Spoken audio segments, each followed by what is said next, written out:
Hey guys, welcome to the Macros Bodybuilding and Powerlifting podcast. Just before we get into this amazing Q&A with Mike Israetel again, I want to again tell you guys that we have this giveaway that's happening for a free ebook of my own, Get Big, Stay Lean, and also the Nutritional Principles for Health by Renaissance Periodization.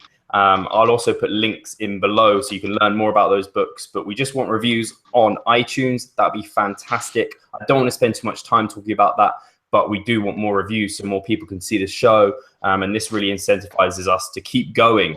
And you want us to keep going. You want us to keep bringing Mike on. We're getting tons of comments on YouTube saying how much they're enjoying the podcast.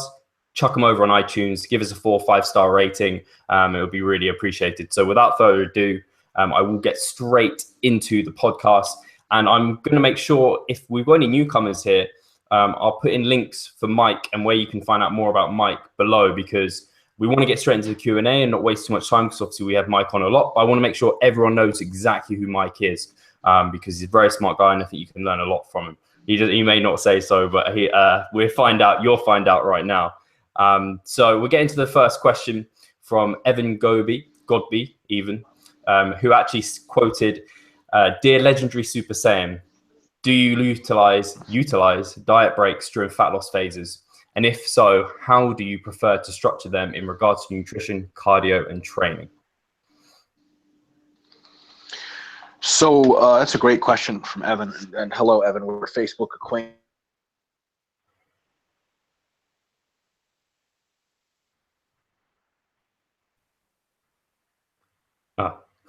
Ooh, connection problem. We're back. No worries. Is Evan Australian? Yeah, Evan is Australian. Oh, all right, then. Or you can't, or whatever they say to each other. So there's a kind of a two-part answer, or two delineating points I could make. One is about an answer about cheat meals. Another is an answer about longer periods of maintenance eating, periods of a week to, I would say, 4 weeks. Why do I make that distinction? Cheat meal is one meal or maybe one day of high calorie eating. It's going to have certain effects and it's not going to have certain others. A diet break, in my mind, is something that lasts for a week to 3 weeks, because a week is now long enough to do some things that a day definitely doesn't. But a 4-week period or longer, I would refer to as a maintenance phase. I wouldn't really so much call that a diet break. And as a matter of fact, if there's a month separating 2 hypocaloric phases, I would be inclined to say that that's actually 2 diets back to back with a maintenance phase in between. And that's just nomenclature, but there is a point to be made there that, it's not really the same thing that when you say a 2-month break between diets. Notice how I said that, between diets. It's not 2-month break within a diet, because you just tell people you're not dieting during that time. That still could be strategically to accomplish something, but at that point it's 2 diets, right? So I'll answer the cheat meals question first, just to be very thorough. Cheat meals, I think, are for most people wholly inappropriate. You should ask Jared about this. Jared Feather will have some things to say about cheat meals. So it's been demonstrated that and actually Lyle McDonald has written on the subject extensively. Cheat meals have been demonstrated to increase fat burning. They have been demonstrated to reduce the magnitude of hormones that increase hunger, to increase the magnitude of hormones that decrease hunger. And thus it would seem to be, and they're also psychologically very pleasurable. And that would seem to be supportive of cheat meals. Here's the problem with that. All of those effects, when you only do a meal or a day of eating, are completely transient, and they last about as long as the cheat meal is in your stomach. Now, as soon as the cheat meal is gone, there doesn't seem to be any kind of carryover for heightened metabolism, for enhanced fat burning, or any kind of hunger hormones to be altered past the cheat meal.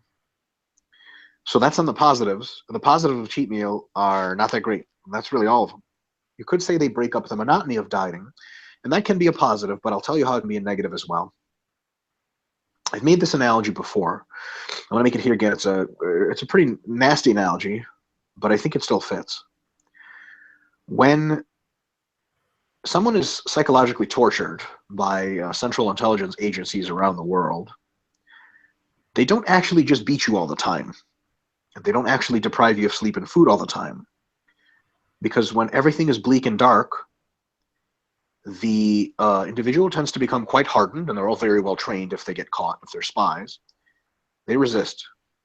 And if something is bad enough, an individual just basically checks out and goes, you know what, I'm going to die doing this. I signed up for this. I'd like to die for my country. They're not getting shit. They're more clever than that. What they do is they do periods of bleak, periods of terrible, periods of awful. And occasionally they cut you some slack. They give you a pack of cigarettes. They give you a warm bed to sleep in. They give you a hot meal. They're very nice to you. And they try to get you to talk a little bit under no pressure. Just tell us something. We don't really want to keep beating you. We don't want to keep putting you in the hole. Tell us some stuff. And they don't even say, tell us some stuff and we'll get you more food. They just give you more food and then maybe tell us some stuff. And so you don't. And they say, sorry. They just beat you again for a long time. Then they wave that flag at you again, give you that nice meal, give you that warm bed. That pulsatility of looking forward to the respite in the shelling, looking forward to the good, away from the bad, drives people insane. That's how they break people. So another really nasty analogy is if you're trying to quit crack cocaine, you don't just have every now and again a little bit of crack. You just quit. Because the temptations and the feedback loop are enormous. Just the same way, by the same psychological pathways, for many people, having a cheat meal, especially later into a diet, does break up the monotony, but it introduces such a radical stimulus that ramps up desire for only one thing: more cheat meals. And if it's a scheduled cheat meal, it'll literally drive you insane, because every week, the only thing you're looking forward to is that cheat meal. As you're eating it, you get to a point as you're eating the cheat meal, you already hate it, because every bite brings you closer and closer to not having any food left on your plate. That is a terrible, terrible place to be psychologically. Then just when you're hitting your stride midweek, when Wednesday or Thursday, let's say you cheat on Saturdays, Wednesday or Thursday, the rebound hunger. So after that cheat meal, the day after and the next day are usually terrible. Your hunger is going to be through the roof. Your cravings are through the roof. It's like giving somebody crack when they're trying to quit. Then by Wednesday or Thursday, the cravings will have subsided, and you'll be back to really trucking it. You won't feel like you need a cheat meal. But by Friday, you're thinking of that cheat meal that's going to come on Saturday again. And you're not living in the moment. Your entire life is contorted into what's going to happen for that one meal on Saturday. You plan it. We've all been there. You plan what the cheat meal is going to be. You savor it. And it always disappoints, because as soon as you start eating it, you know it's going away. You get into that cycle, and it's a very terrible cycle for most people. My recommendation is quite contrary. You're going to diet, embrace the darkness. It's not going anywhere. But once you embrace it, you find to be that it's really not that bad. One of the last things you want is flickers of light and of hope, because they actually make things worse. You can make one final analogy. It's like talking to an ex-girlfriend or an ex-boyfriend that you used to be madly in love with. How do you break it off and how do you heal? You don't talk to them, ever. You don't look at pictures of them. You stay completely out of touch. But if they come into your life every now and again, it makes things worse. It doesn't make things better. Right? So dieting, even the urge to reproduce, is secondary to the urge to eat. There's only one human urge more powerful than the urge to eat, and that is the urge to drink water, because it kills you faster. Right? But aside, nobody's restricting water on a diet. Eating is the most powerful psychological warping tool you can have, and I wouldn't play around with it. I have before, and it's always bit me in the ass. It makes dieting harder when you cheat, not easier, for most people. And here's the kicker. For the people whom it doesn't make dieting harder, can they do it? Sure. Does it offer any benefits? No. You just eat a bunch of food and your body ramps up metabolism, burns it off, it stalls your progress for a bit. Do you get any kind of +1 overcompensation of metabolism from a cheat meal? Absolutely not. Now, diet breaks are a little bit of a different story. A diet break is not a just gigantic cheat festival. You go back to maintenance eating for 1 to 3 weeks. During that time, certain metabolic factors start to heal up. Your metabolism starts to go faster. your hunger hormones and your hunger nervous system or hunger components of your nervous system start to become a little bit more relaxed. And then after that, there is the ease of dieting and the ease of fat loss can occur much more readily. So there is that.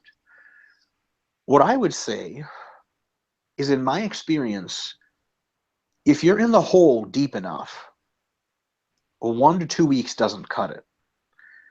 3 weeks might, but then 4 weeks is better. So my personal recommendation is, if you're going to take plenty of time anyway, you might as well take plenty of time and do a maintenance phase. So my personal view on diet refeeds, especially from a psychological and a hunger hormone perspective, I think the best thing you can do is diet at a slow and steady pace for 2 to 4 months. Take a full maintenance phase if you still need to get leaner, another 1 to 3 months, depending on how you're feeling. And then finish up the diet with another 2 to 4 months of dieting. So if you're not going to be stage ready by the end of this current diet that you're on, I would recommend taking a break of a month at least, and then going another 8 weeks. The good thing is after a month of diet break, you're going to feel so damn good, you're going to feel like you can go forever. After a week, if you're crushed enough with your diet, you're still going to suffer. After 2 or 3, it's better, but I feel like you might as well just break it up into 2 diets by that point. 1 week has the convenience of being an emergency measure you can use every now and again, even if you still have a bodybuilding show coming up. You might be able to take a week just to heal up a little so you can grind the rest of it. 2 and 3 weeks is already going to throw you off of your schedule considerably. So you might as well plan your show in such a way, quarter of this, plan your show in such a way that the last diet you do before the show, you already started very lean. And it's just that crispness and that conditioning and that real show glisten that you want to do. So I would say that the show diet should be relatively short phase. After a pretty good maintenance phase, the bulk of your fat loss protocol should have already occurred. And while I'm on this rant, and I posted this on Facebook before, but it's been so long ago and I had so few followers back then, relatively speaking, that I think it possibly bears a reintroduction. There's a huge fallacy in fitness and sport, and I'm sure you're aware of it, Steve, and I'd love to hear your thoughts on it after I say it. The idea that the first time you get in shape with a personal trainer who's also a coach for bodybuilders is when you should go on stage. Your first diet, 20 weeks long or 16 weeks, you should step on stage at the end of that. People end up grinding so hard to step on stage that, first of all, they don't look all that great. Second of all, they have this massive rebound and tons of psychological issues that they have to deal with, sometimes for months, sometimes for years afterwards, because they rushed it too long. So I think when individuals that can't see their abs yet clearly talk about dieting for a show, they should just shut up about talking about dieting for a show, talk about dieting to get very lean. Once they're very lean, they take a maintenance phase, and it's going to be tough, but not impossible to be very lean. Then at the end of the maintenance phase, they're still very lean, and then they diet for the show. If you start dieting for bodybuilding show in anything other than very lean, you're going to have a bad time. Steve, what are your thoughts on that phenomenon of people trying to encourage competitiveness right out of the gate?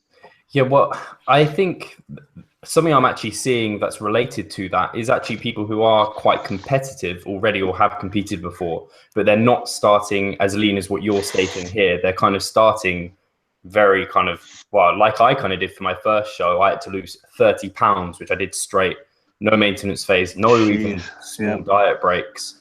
And that was really tough. Yeah, it's not fun. So actually, like you were saying, and if the listeners are interested, because I've just kind of started my prep, but I guess it's not actually the prep really yet, because that'll be after my maintenance phase, which Mike was talking about. So I'm planning, and I'm consulting with Jared Feather actually, and at the end of every cutting mesocycle, so after every 4 weeks, I'm taking a week diet break at maintenance, and then going another 4 weeks maintenance, and then going into prolonged maintenance phase. Going to be very lean by this stage because I'm already quite lean now, and then going into it. And I think, and I'm looking forward to making my life a lot easier rather than, really stressing it. And you see people who maybe even I actually competed against someone in my first show who was obese, and he came all the way down and straight into the show. And I mean, credit to him, and like, it was amazing, but he obviously didn't look like a proper bodybuilder should hopefully look. Very conditioned, very muscular. He needed more time to, like Mike rightly pointed out, phasic approaches to this sort of thing. Yep. So I think that probably answers the question. So just to recap, most people are a bad idea. I think if you're really low on glycogen, you're very ahead of your weight. Eat more clean carbs. Just eat more carbohydrate and more fruit and more vegetables and more rice and pasta. You'll get super full. Your diet fatigue will fall off. Your weight will catch back up to where it's supposed to be. And you'll also be able to eat a lot of carbohydrate and put that into your training. So when your glycogen is reloaded, that's really sweet. But if you cheat on a bunch of fatty foods, you don't load fat. Fat loading is not a thing. So if you eat a pizza, okay, you had a pizza. But if you eat a bunch of pasta extra over a couple of days, you really fill out. Might even grow some muscle from the anabolic drivers and definitely drop a lot of diet fatigue.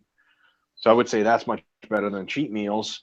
And then I would say there are situations which arise in which 1 week is a good idea, but I would say 4 to 8 weeks is a real good idea for maintenance phase. So, and then when you're dieting, the psychology is very simple. When you're dieting, make friends with the restriction. If you stop looking for light at the end of the tunnel and you embrace the darkness, you'll be a cat. You can see in the dark. Everything actually turns out to be not that scary. But if you keep waiting for it to end, keep waiting for next little glimmer of cheat meal hope, arduous. Brilliant. Yeah, I think just the fact, I know for me personally, I mean, I did a mini cut with weekly refeeds. I actually did one then without weekly refeeds. I just saw more weight loss in the second round doing it. In the first one, I mean, I'm a bit crazy as a lot of bodybuilders are, and I just stick to a diet. So even if I was feeling hungrier, it wouldn't have made me cheat. But I could see how that could happen for some people. And yeah, like you rightly said, it kind of just ignites the fire and kind of gives you a flicker of hope, and the body just wants more. So yeah, brilliant answer. And we're going to the next question from James Hart, who's asked, what are the important bloods to get done for optimum performance and health? What are the differences between what doctors class as normal range and optimal range? Blood work? Yeah, blood work. Well, so on all the stuff the doctors say about health is true. About optimal, it's a matter of trade-offs. If you're interested in having the optimal amount of testosterone, you're asking a question about injectable testosterone. The more testosterone or its derivatives you inject, the more muscular you become, the more fatigue resistant you become, the leaner you become, et cetera, et cetera. Optimal is mega doses, and they will cost you your health, they will cost you your sanity, but you sure as hell will be jacked and lean. So I can't really say anything about that it doesn't get into a drug talk that's probably irrelevant to the question. I will say that most doctors are okay with you having a natural production of testosterone that's, anything higher than 300 nanograms per deciliter. And that's fine, you'll be healthy. Closer to 1,000 is when you're really going to feel really virile. It's the high end for natural. So for individuals that, obviously if you're drug-free, there's nothing you can do about your test levels, basically. Eat food, get sleep, recover well. But if you are on TRT, testosterone replacement therapy, then you can try to finagle a situation where you're getting anywhere between up to 200 milligrams per week of injectable testosterone. I would say it starts to really give you a pretty good edge and real good sense of well-being while minimizing every effect. If you start moving up to 500, no doctor will prescribe that to you. That's a super pharmacological dose. That is for performance enhancement. That's still a very good dose. You won't have a lot of side effects. You'll get a lot of great effects. Anything up to and over 1,000 is business dose. It's got a lot of side effects, a lot of superhuman effects. But a lot of doctors will give you a prescription for TRT that I've seen, and it'll be something like 50 milligrams a week. Man, that just kind of sucks. It's not going to be what you expected it. So if you can finagle with a doctor, anything higher than 50 up to 200 is reasonable for some medical practitioners. As far as labs for everything else is concerned, the doctor knows best. So your cholesterol values, et cetera, should be as low as possible for your LDL, as high as possible for your HDL, and blood pressure should be as low as possible. So on down the line. One thing I really can say, and my fiance is really big on this kind of stuff because she sees lifters a lot, and she's a fourth-year medical student. She's almost done with med school. Something like blood pressure, a lot of people say absolutely the most ridiculous things you'll ever hear about it. And cholesterol is actually included in this, so I'll speak to both. Lifters will find the little Google articles by weird people based on one data point out of 50 that say, you know, your cholesterol doesn't matter and blood pressure is not a big deal, although the latter is really hard to find. And what they'll end up doing is many of these individuals are using anabolic steroids. Some are not, some just have crappy genetics or eat like crap or some combination of the three. And they'll say things like, well, you know, I know my blood pressure is a little bit high, but you know, how do I bring it down? And people say, well, you know, there's a beautiful cornucopia of pharmacology you can take with almost no side effects to reduce your blood pressure. And they'll say, well, I don't want to take artificial stuff. You know, I don't want to take any more pills. Bro, you're already taking pills. And also, even if you're not taking any pills, chronic high blood pressure will kill you, and it'll destroy your organs before it kills you. So to people listening, get your blood work done, natural or not. See your doctor twice a year, get all the basic tests, make sure you're healthy. If you're not healthy, use a combination of lifestyle adjustment, dosing adjustment, and taking the necessary pharma you have to in order to be healthy. Because, for example, blood pressure medication is very popular. It's called lisinopril. You take this tiny little tablet. It's practically free because it's available in generic form. It requires a doctor's prescription. It's a blood pressure medication. You take one little 10 or 5 milligram tab every day. You do not have high blood pressure. And the side effects include, for almost everyone, occasional cough, dry cough. And even that's incredibly rare. For almost all people, there are no side effects. You literally, if somebody put it in your food, you would have no idea you're taking it. The side effect is low blood pressure. And that absolutely preserves your health. It's not masking anything. Some people just have higher blood pressure. Some people insist on walking around at 220 pounds when they're supposed to be 170 according to their frame. That's most of us. That's most of us who are jacked, are bigger than we should be for optimum health. You'll have to make some adjustments, and don't go saying, though, I don't want to take, you know, I don't want to take any medicine. I want to fight there's one situation in particular where the guy's like, he's literally injecting testosterone, right, using steroids, and he goes, you know, I don't want to, you know, take any pharmacology to reduce my blood pressure or improve my cholesterol. I want to get the root of the problem. Motherfucker, the root of the problem is you're on gear. So as soon as you want to quit your gear, that's fine. Root of the problem gone. And for a lot of people, the root of the problem is that they're big and they eat lots of junk food on top of their healthy food. That's the root of the problem. And they say, well, I don't want to take pharma. Well, then stop lifting that as much. Start running more and slough off a bunch of your muscle and your fat. Get leaner and you'll be in great health. Like, well, I don't want to do that. Choose. Because you could be 90% healthy by taking pharma in addition to being jacked, or you can be 50% healthy by doing the training to still be jacked and not taking pharma, or you can be 100% healthy by weighing 155 pounds or whatever, you know, like 100 or what is it, 70 kilos or something. But you know, there are the choices. So no matter what you're looking for from your doctor, when he says, look, you're unhealthy in the following ways, do something about it. Don't just pretend, oh, the doctor doesn't know what a performance athlete looks like. That may very well be the case, but it's not all about performance. You might want to stay alive a little longer than your performance allows you to. Can I just confirm that you're saying D-aspartic acid isn't going to raise your testosterone levels to any significant degree?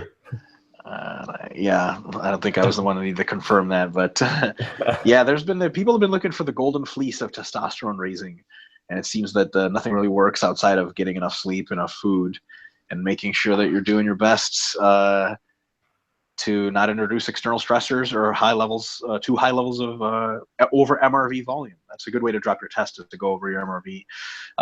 But other than that, if you want much more testosterone, you got to go see your doctor.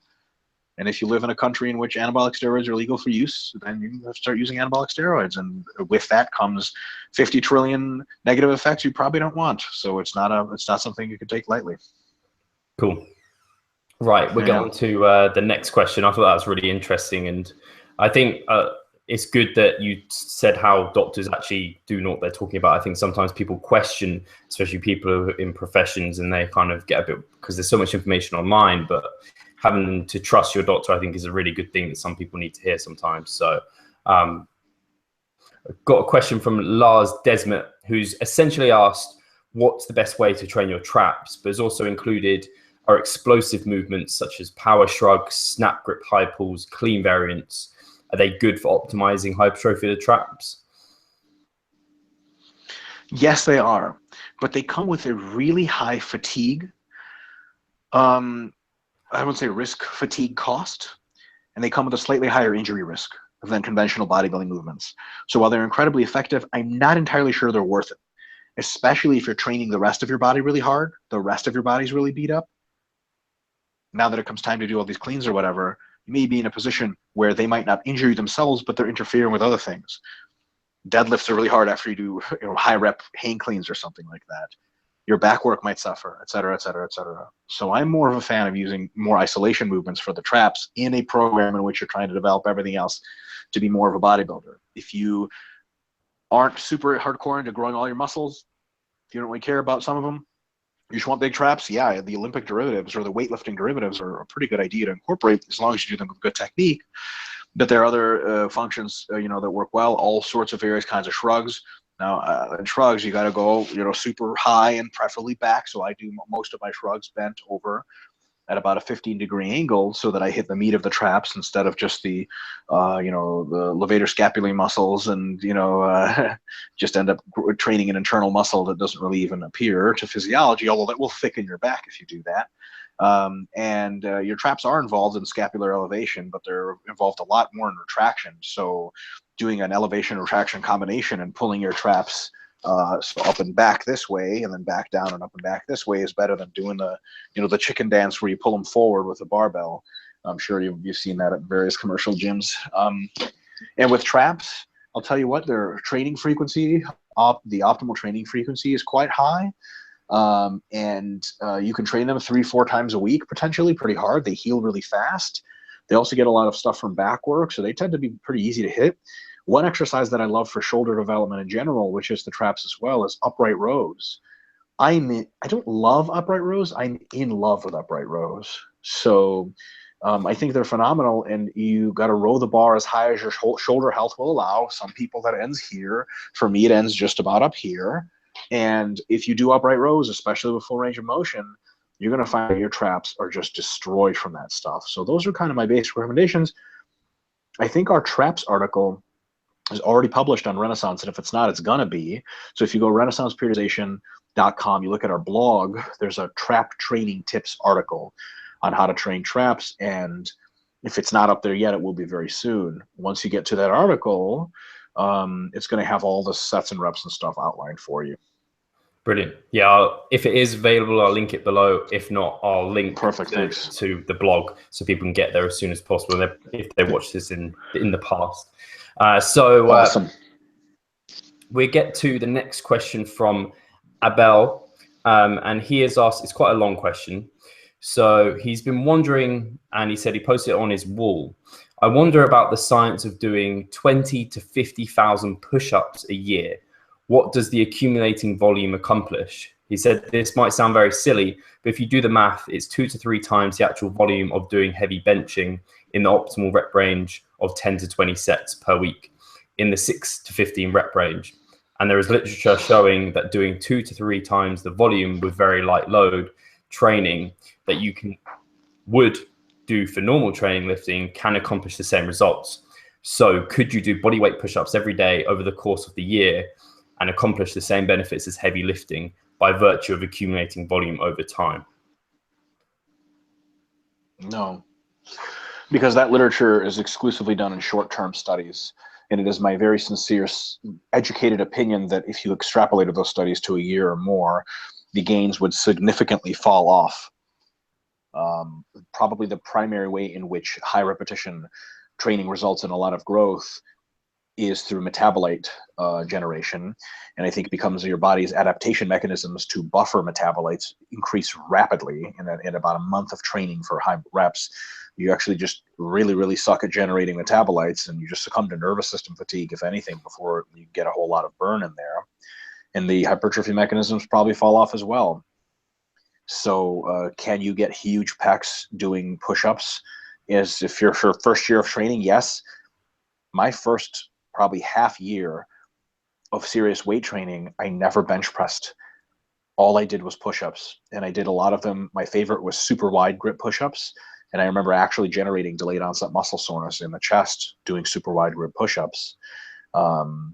So when I first benched, I weighed like 55 kilos, and I started benching, and I benched about 80 kilos for a max the first time I tried, which was pretty good considering I never bench pressed before, but I had already built a pretty good pushing complex. I remember people telling me to bench, and I was like, nah, you know, I like doing push-ups and they work, and I already had a pretty impressive chest for my size at that point. So I really started to bench press after that. But now that I've been bench pressing for years and years and years, I do push-ups occasionally in my routine, but I always do them as a very later exercise. I do them metabolite style, usually with really short breaks or after an isolation movement for that pre-exhaustion effect. And if I try to do push-ups to get as a main effect, I'll just get really tired. I'll get really no metabolite effect whatsoever from them, especially even if I try for super high reps into failure. After a couple of weeks, I don't even get a pump or a burn anymore. We can look at individuals in the population who do tons and tons of push-ups but don't do anything weighted. Military exclusively does push-ups all the time. Gymnasts do push-ups all the time exclusively, and while their arms are big and stuff like that from pull-ups, their chests don't tend to be very big at all. Gymnasts have very unimpressive chests. Probably the only muscle group they have other than their legs that's unimpressive. Everything else is jacked. But you know, military guys barely have any big pecs at all. Their sum total cumulative push-up volume is completely insane. Loading is a factor in a long-term hypertrophy, and this is something Eric Helms and I chatted about before, and we wholeheartedly agree on. You gotta use heavy weights in the long term. You can get away with tricks here and there, and high reps have their place. But if you are using, you know, just push-ups for your chest, you're going to get a bigger chest. Maybe if you start weighing 60 kilos and eventually you weigh 70 kilos, you'll have a big chest at 70 kilos. But you're not going to have a big chest at 100 kilos by getting there with push-ups. You're going to have to lift much more heavy weight. It's just at some point it turns into the same idea that maybe you'll be able to do running or even, well, let's say bleacher stadium walks. Do you know what a stadium walk is? Like a stair walk? Yeah. You just like do lunges up and down stadium bleachers. That's a resisted load. It's high rep. It's certainly going to give you a burn. So metabolite effect is there. You will grow muscle like that for a month or two, or if you're a beginner, 3 or 4. After that, nobody's ever gotten big doing that stuff. And wrestlers and stuff do it all the time.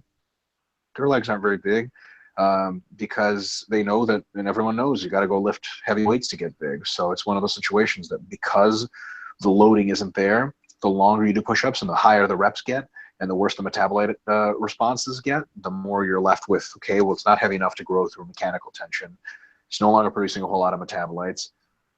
Then the work effort to growth ratio really sucks. So you'll have to just grind your joints into a pulp going for smaller and smaller levels of growth, where you could have done 1/20th the number of actual pushes with, 3 times the weight and gotten significant hypertrophy. Cool. No, yeah, I think, and I liked actually how you brought that back to it, the kind of what they call the pathways of hypertrophy. So tension, stress, and metabolites. So damage and metabolites. Sorry.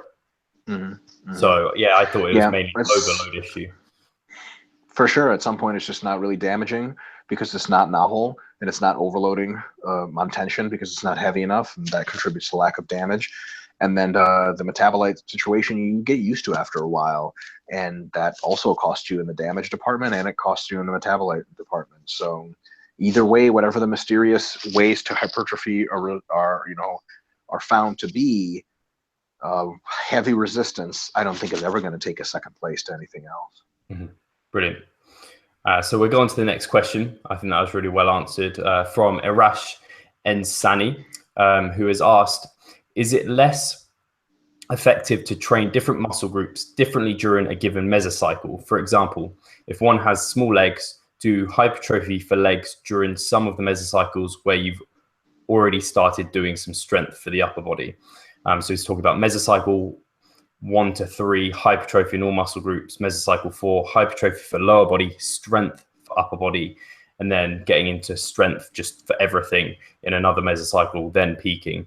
So kind of, could you do strength for your lower body and then hypertrophy for your upper body, or vice versa? Would that be something you could think about doing? Would that allow you, I guess, to be able to overload and develop your upper body more than your lower body, or vice versa? Mm-hmm. So if you train, let's say your upper body, let's just say a muscle. Muscle 1, you train for strength. Muscle 2, you train for hypertrophy. Because you train muscle 1 for strength, the volume you use for it is relatively low. The fatigue for it that you're going to generate, systemic fatigue, is relatively low. So the muscle you're training for hypertrophy is going to be advantaged. It's actually better for muscle B to be the only one being trained for hypertrophy and not muscle A to be trained for hypertrophy at the same time. Because hypertrophy training for muscle A is more of a systemic tax and will interfere with recovery adaptation and the ability to train hard for muscle B. But if it's being trained in the strength range, you can actually slam muscle B more. So if muscle A is trained in strength and muscle B in hypertrophy, it's better for muscle B.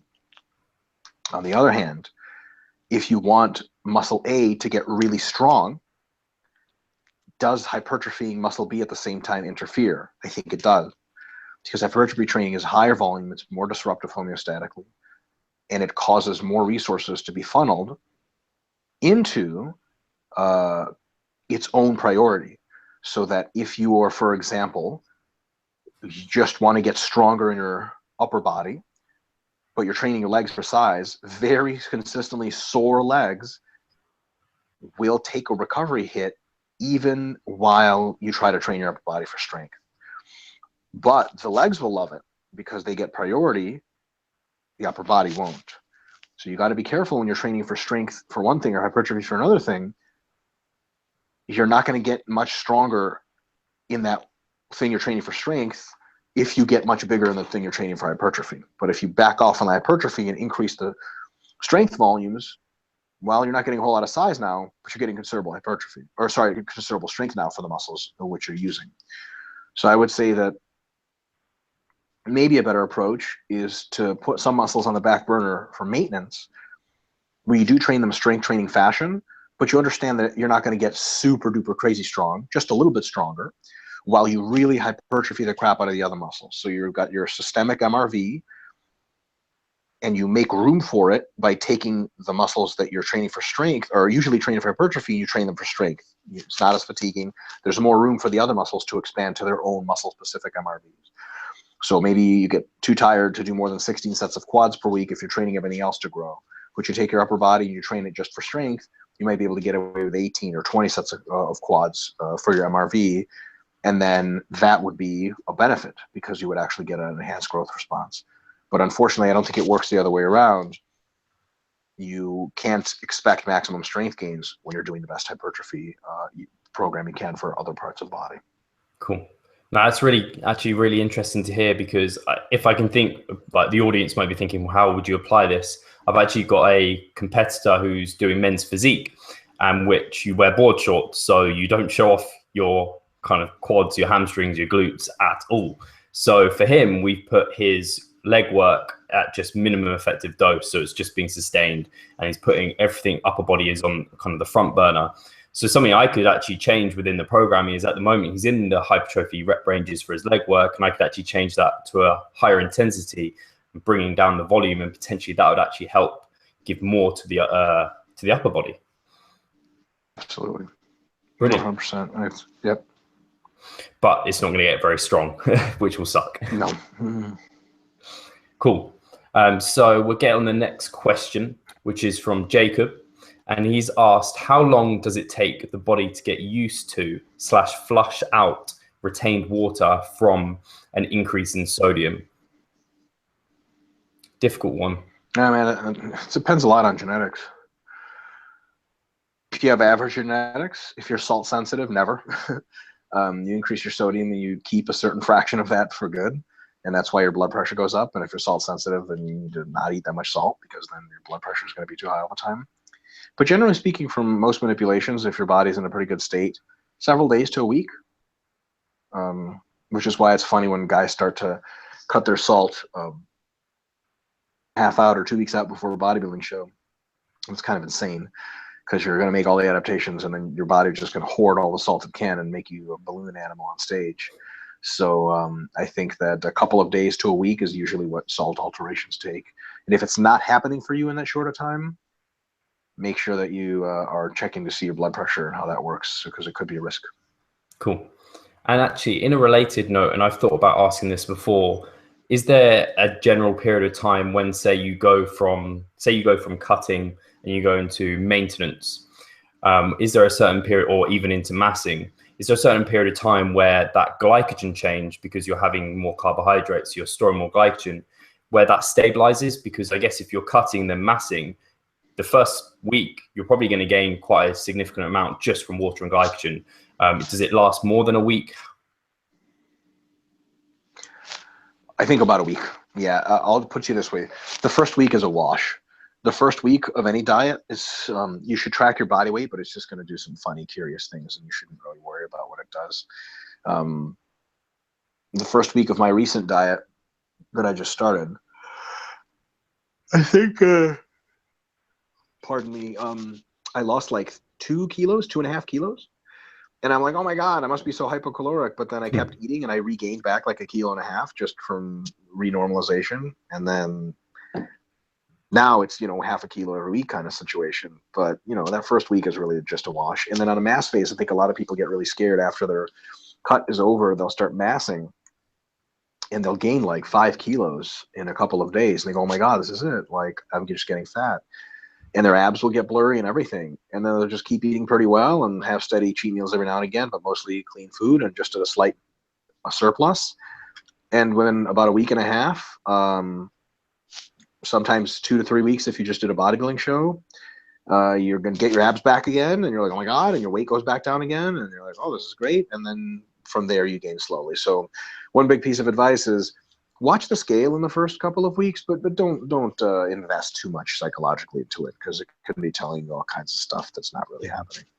Brilliant. And I think actually talking about coming into your first week of dieting, coming from maintenance to cutting is a lot less of a kind of head fuck than going from massing to cutting. Not only is the calories huge difference, but the weight drop that you can see it's just dramatic, and it kind of screws you over a little 100%. bit. 100%.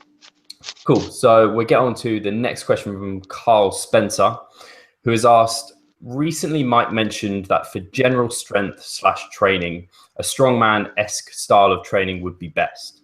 Could he go into why that is? And he said, I can probably guess myself, but it'd be great to get your thoughts on weighted carries, medleys, general training style, etc. I think the point in reference was functional training. What's more functional for your muscles than carrying around oblong, awkward, heavy shit? What's strong? And I remember Dr. Stone, my professor at East Tennessee State, always used to have fun with that question. Another fun question of his was, how strong is strong enough? Of course, the implied answer was there's no such thing. But I remember he was a real big fan of like the isometric mid-thigh pull and how much you could clean and squat as real big indices of general strength. And very, very much a lot to be said for that.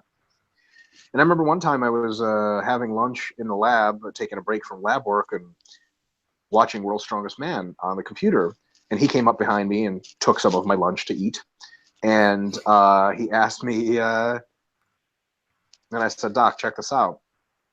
It was the 2014 World's Strongest Man, I believe, and they had an event called Natural Stone Loading, which were just big fucking rocks that you put on a platform, like at waist height. They're just rocks, man. There's no there's awkward place. There's not really anywhere to grab. They weren't like Atlas stones, so they weren't conveniently shaped and could allow or like a repeatable technique. And I was like, Doc, how's that for a test of strength? And he's like, well, it doesn't get much more direct than that. I mean, you want to be strong? Pick up this big ass rock, put it over there. Oh, I can't do it. I don't give a shit what else you say about how strong you are in overhead press, pull up, whatever. You can't pick up a big rock and put it somewhere. You're not strong.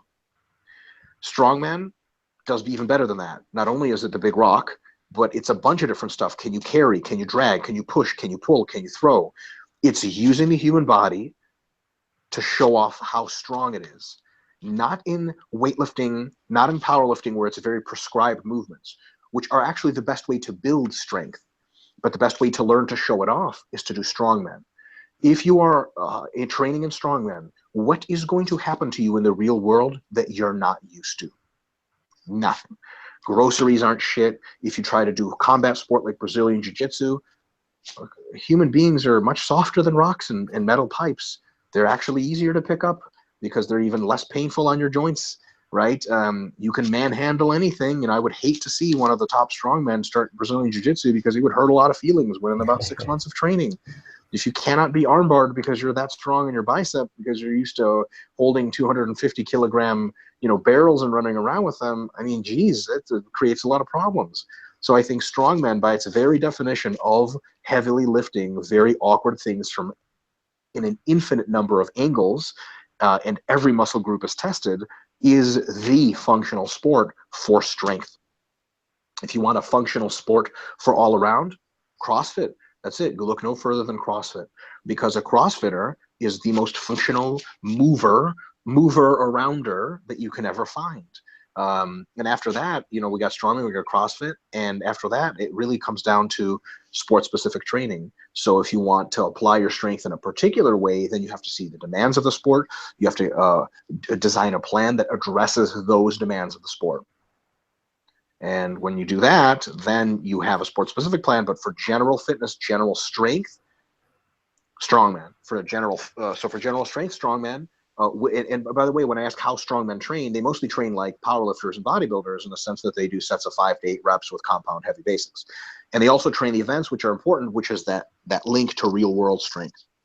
And then CrossFit, which is like a high rep, super high rep strongman, basically, plus gymnastics, etc., should be the other component if you want to be super all around fit. And I don't think there's much debate about that anymore. No, yeah, I think definitely. I think CrossFit's getting a lot less hate now. It's getting better in the field. People are practicing it better, but also it's getting less hate. People understand it a little bit more. He actually had an additional side. He has a few additional sides, but something I think would be interesting to hear is he just wanted to know more, and I don't know how much you can expand on this, more about your work with Broderick Chavez. He said he's been following his podcast for quite a while and was just wondering kind of what you're doing with him at the moment. I don't know if you can say anything more to that. Yeah, Broderick is incredibly smart and knows a ton of stuff. And what he does for me is he consults me on advanced nutrition and particularly manipulations of diets with regard to competing in bodybuilding eventually. And I know some of the stuff. I know a lot of it. But you got to have some people in your life that know more about it than you do and can BS test your ideas. And my main relationship with Broderick is that I consult with him on the phone once a week or once every 2 weeks or sometimes more often. He says, okay, I think you're on the right track with these ideas. Keep going. Or respectfully, you're an idiot. What the hell are you talking about? So, for example, in my massing phase, I wanted to stay very lean to continue to build muscle because leaner people build more muscle. Broderick would tell me when I was going too fast and when I needed to slow down, and also when I was just being paranoid about not getting fat and I had more muscle to grow. And, a lot of people have said this. I'm not the first person to say this. Coaches need coaches. It just can't all be you. For a long time, I was my only coach because I didn't trust anybody else. I thought I was super smart. I thought I knew my stuff. I was correct. But there are other super smart people that know their stuff. And when you learn to trust them, I don't ever have to do anything Broderick tells me that I don't want to. His input is always an educated piece of advice that I can take or leave, and he knows that. But I take most of it because he's almost always right. And he is wonderful in the sense that he doesn't just tell me guru stuff. He can explain with reference to physiology, including cited literature if I'd like, every single thing he ever says. He's incredibly well studied. So I'm left to begrudgingly do what he says most of the time. And that's pretty much his role for me. And I think that anyone who ever has any questions for him, etc., is the guy's brilliant. And if advanced nutrition, pharmacology, that sort of thing, he's the man. And as he's been interviewed by Lyle McDonald recently as an expert on performance enhancing drugs, and that's something he knows better than most people could ever hope or ever want. So, and he knows tons and tons about nutrition, weight gain, etc. And he's a very reasonable voice. He never really says anything that sounds too crazy. And anything he says that sounds crazy supports with literature. So that's my answer about that. Brilliant. No, I thought that was, I was genuinely interested as well to hear kind of the relationship. And I think from the fact I coach a lot of coaches in the field as well, and I love it. I get a lot of enjoyment coaching other coaches. But also I've started consulting with Jared Feather, as you know, and it's exactly the same thing as I was coaching. And I have coached myself for years, but sometimes it's nice to have that objective person looking in at you, and also someone else to kind of, bullshit test you and make sure you're on point. And I know, I mean, Jared's a very smart individual, and I'm glad that I can get some time with him to learn from him as well, and a similar relationship you've got with Broderick. So. Yeah, you bet. I think there's two real big advantages on getting coached by someone else on your par of knowledge. You guys, everyone already knows the basics, so that's good. There's no debate there. There's two things you can get from it. One is some unique tips, tricks, and quirks that don't mean a damn thing for general fitness, but are very valuable when you've already reached, very far into your sport. You need every piece of help you can get. And in addition to that, like you mentioned, that the bullshit detector, you might have some ideas about what to do, and they're like, come on, Steve, you should know better than that. And Jared probably tells you, like, come on, you really think this is going to work? And you're like, I want it to work. And he's like, come on, really? And you're like, all right, back to the plan, right? So those tips and tricks and quirks and the BS testing, and if everyone knows the basics, then after that, it's all good. But I think that, coaches are most valuable when they can guide someone with very little experience who doesn't even know the basics. But they don't lose all of their value, and they're super valuable for individuals who already know what they're doing, as a skeptical eye and a BS test, and as well someone who introduces novel ideas that somebody might not have had. These ideas don't violate the basics, but they're interesting different ways to do things. Brilliant. And have we got time for one more kind of topic or question? What time is it? It's just, for me, it's just gone 8. Yeah, totally. One more is great. Mm-hmm. Cool. Well, it's still with this same person. He's basically asked for your thoughts on Sheiko. He just generally wanted to know what you thought of the programming and that sort of thing. Yeah. Boris Sheiko is the single greatest living powerlifting coach. I would actually probably say he's the greatest powerlifting coach of all time. To complement that list, I would say that the second best powerlifting coach working today is Chad Wesley Smith. People always think I say that because Chad and I are friends. Let me make very clear, Chad and I are not friends. I don't like Chad. I appear in pictures of him, we're smiles, but you know what I'm saying? We look at each other wrong, we're fighting. And Chad looks really big and scary, but I've dropped him a couple times. He knows too. Now I'm just like boom, like that, and he's just like, he runs. He usually hides behind Marissa and the usual. It's really embarrassing for him. So Boris Sheiko is the man. Why am I saying that? His track record's obscene. He's produced the best raw lifters on the planet. So many of them, it's getting absurd. I have read his work. I have been involved in translating his work in its original Russian. I've read it in English. Everything he says is incredibly meticulous, incredibly thought through, super well referenced. His understanding of formal, what we call in the scientific field, modern periodization, is superlative. And it is, one of the stupidest things you could ever tell Sheiko is, hey, I've got like a meet in a couple weeks. What should I do? He'd be like, you don't have an annual plan? He'd be like, no. He'd be like, that's ridiculous. You need an annual plan. Everything is planned to the letter and intelligently has room for adjustment, right? The way he does his particular quirky things aren't that quirky. And when they are, we don't have to agree with him. But he has so few quirks. The Russians almost never have any quirks. There's how you improve your deadlift. I would deadlift and get stronger hamstrings. And you're like, fuck, don't you have any tricks? And they're like, I don't understand what that means.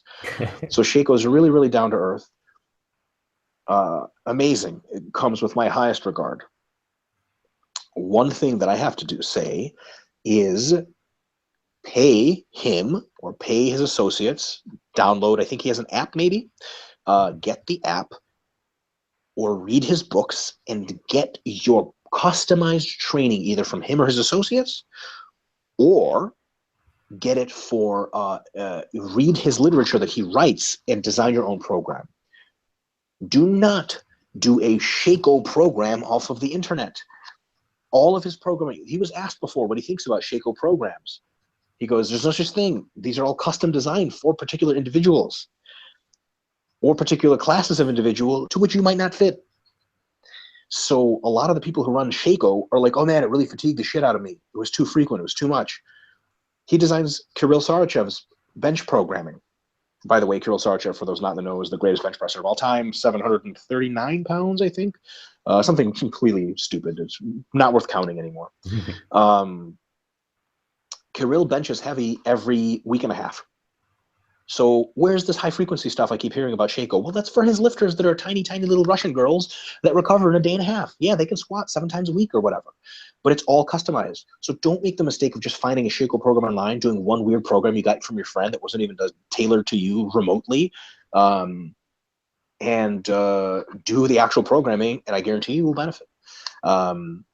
And Sheiko, another really cool thing about his program is something really cool to learn from him. And he's written pretty extensively on this, but I just like to throw it in there. Something that one of the reasons he's so wise is an incredibly awesome idea of the fact that not all training days should be hard days.